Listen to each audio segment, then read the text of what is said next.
Now, we started off talking about the cloud, talked about the future. I want to come back, though, and talk about securing the enterprise. Because there is and continues to be just amazing opportunities to continue to innovate and expand what we're able to do in the enterprise. Nir showed this slide at the very beginning. There's multiple form factors for security. The hardware form factor where we started expanding into virtual form factors and as a service. That is one area where we continue to put a lot of focus in securing the enterprise, is giving you that flexibility to consume it in whatever way you want to. And in most cases, a combination of these different form factors. And just as importantly, if not more importantly, enabling you to consume even more security services on top of those form factors consistently. This is something that we've always been very focused on as a company. It started with threat prevention and URL filtering. It extended with Global Protect. It extended with Wildfire. Most recently this year, DNS security.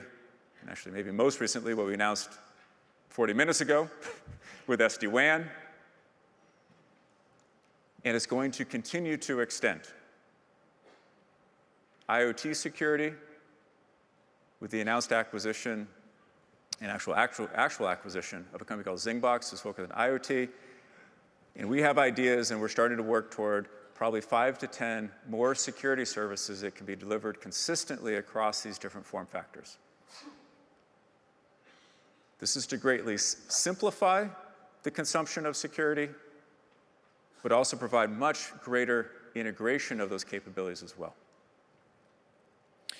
So I want to talk about two of these in particular, just to show what is possible with this approach. So DNS security. Announced earlier this year, incredibly simple, yet incredibly powerful. Now, the simple side of this is that with this new attached subscription that was just released about 9 months ago, we've gone from the first 3 months of analyzing about 500 million DNS requests. 3 months after that, we about quadrupled that. And now we're at a point where about over 6.5 billion DNS requests have been analyzed with the service. That's in just the first 9 months.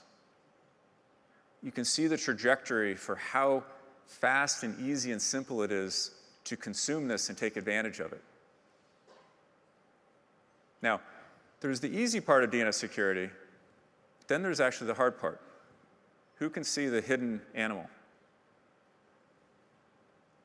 Who thinks it's the ibex? No. Those aren't the hidden ones. It's the leopard. So there's the simple side of DNS security, but there's the powerful side of DNS security, which is effectively trying to find the really well-hidden stealthy attacks. Attackers are starting to understand that DNS is a great avenue for both delivering attacks as well as exfiltrating data after they've successfully compromised a network or a host. So yes, we have to block known bad domains. We even do analytics to be able to predict the next domains and block those. We then identify the host, et cetera. We do all of these pieces. This is what you would expect. But we do something else that's really, really important, which is the ability to detect and prevent tunneling over DNS. And just about a month ago, we wrote a blog. It's very interesting reading if you have time. Our Unit 42 team did this on an attack called X-Hunt. This was detected and prevented using the DNS security service. Now, what was interesting about this attack, it was very, very clearly professional and/or nation-state level. It was specifically using DNS tunneling for both infection as well as data exfiltration. When we analyzed it, the part of the attack was completely intermixed with valid DNS. But when we really analyzed it, you could actually pick out the pattern of the DNS tunneling. As you see here, 5 DNS queries spread across 10 minutes of time. That's the level of patience that attackers have, at least advanced attackers have. This was targeted. This was targeted at specific companies and organizations with a new approach that hadn't been seen before. And DNS security was able to detect and prevent that attack. Because of the approach that we take with DNS security, how we analyze the data, the machine learning models, and the speed at which we can accurately detect tunneling over DNS allowed us to accomplish that. And we've analyzed this with other solutions as well. Our ability to do, currently we're about sub-minute detection speed for DNS tunneling. We've analyzed other solutions. Some of them don't even do this at all, and some of them take days to detect tunneling. We are sub-minute and continuing to get faster.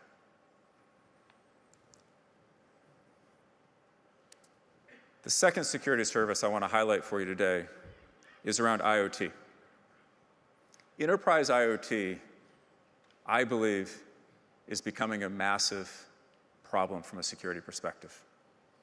IoT devices are showing up all over the place. We often talk about this as consumer IoT. My favorite example is connected cows. It's a real example. You can look it up later if you want.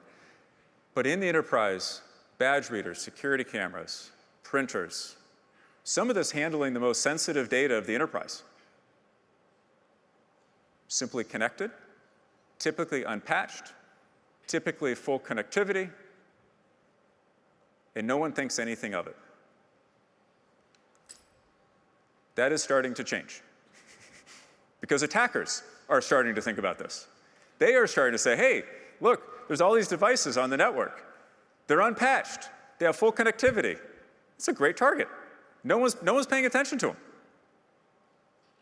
I'm going to use them to breach a network. I'm going to use them to spread laterally.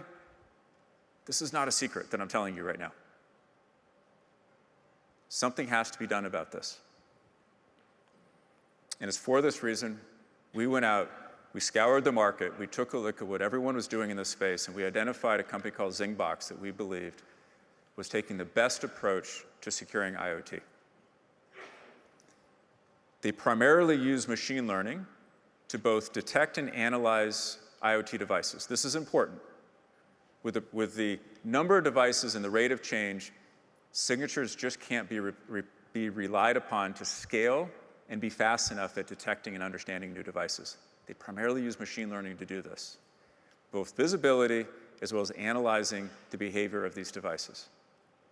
Take that and build workflows that help you keep these devices up to date and patched, but then also integrate with third-party systems in order to make the appropriate policy changes that need to take place.